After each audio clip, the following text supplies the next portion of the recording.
আজকে ঢাকা শিক্ষা বোর্ডের চেয়ারম্যান জানিয়েছেন তোমাদের এসএসসির ফলাফল কবে তারা প্রকাশ করতে চান।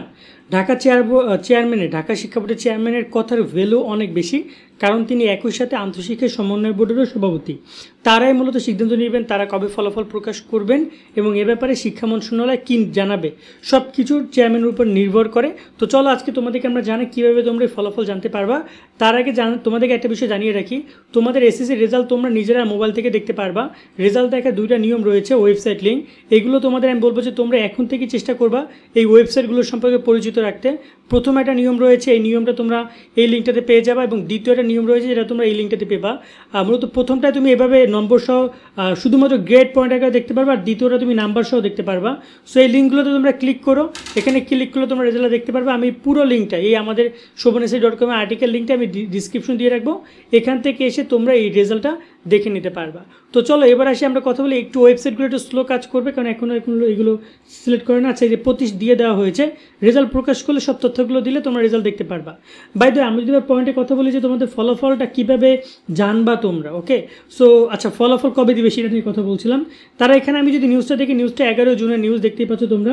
সো এখানে তারা বলেছে চলতি বছরে এসএসসি সমমান পরীক্ষার ফলাফল নির্ধারিত সময়সীমার মধ্যে প্রকাশ করা হবে, অর্থাৎ আগামী 13 জুলাইয়ের মধ্যে ফলাফল প্রকাশ করা হবে।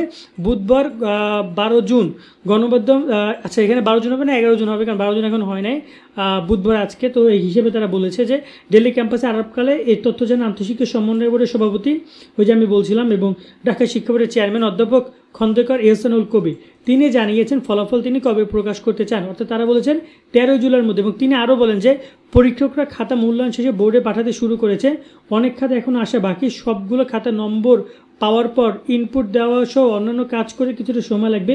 এটি শেষ হওয়ার পর ফল প্রকাশের সম্ভাব্য সময় বলা যাবে।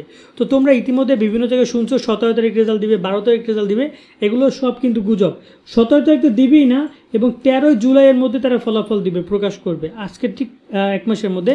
এবার তিনি বলেন যে এবার পরীক্ষার খাতা নিতে কিছুটা বিলম্ব হয়েছে, বিষয়টা ফলাফলে বিলম্বর কারণ কি হবে এমন প্রশ্ন জবাবে খন্দকার এহসানুল কবির বলেন পরীক্ষকরা নির্দিষ্ট সময়সীমার মধ্যে খাতা নিয়ে গেছেন, এটি নিয়ে তেমন কোনো সমস্যা হয়নি। আমরা আশা করছি 60 দিনের মধ্যে ফলাফল প্রকাশ করতে সম্ভব হব।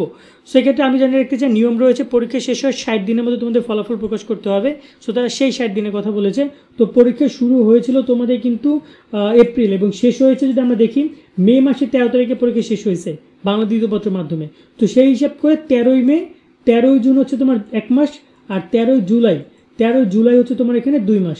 এখন 13 জুলাই হচ্ছে রবিবার, অথবা এই যে দেখতে পাচ্ছ 12 জুলাই তোমার শনিবার, এবং 11 জুলাই হচ্ছে শুক্রবার। এই তারিখের মধ্যে, অথবা 10 জুলাই আছে তোমার এখানে বৃহস্পতিবার, এইরকম কোনো একটা ডেটে তোমাদের ফলাফলটা তারা প্রকাশ করবে। এবং প্রকাশ করা বলতে কি বুঝাইছে জানো, তোমাদের এই ফলাফলটা রেডি করে শিক্ষা বোর্ডগুলো শিক্ষা মন্ত্রণালয়ের কাছে জমা দিবে। জমা দেওয়ার পরে শিক্ষা মন্ত্রণালয় থেকে একটা চূড়ান্ত করা হবে, 3টা তারিখ প্রস্তাব করবে তারা, সেখান থেকে যে কোনো একটা তারিখ তারা চূড়ান্ত করবে। তো তোমরা এবার পরীক্ষা অংশগ্রহণ করছো, প্রায় যদি বলি তোমরা 9টা সাধারণ, টোটাল প্রায় 19 লাখের কাছাকাছি শিক্ষার্থী এবছরে চলতি পরীক্ষায় অংশগ্রহণ করেছো। তো আশা করি তোমাদের সকলের পরীক্ষা অনেক সুন্দর হোক, অনেক ভালোভাবে তোমরা পরীক্ষা দাও। তোমাদের সকলের জন্য দোয়া শুভকামনা রইল। আজকের মতো এখানে বিদায় নিচ্ছি, সকলে অনেক ভালো থাকবা। আল্লাহ হাফেজ।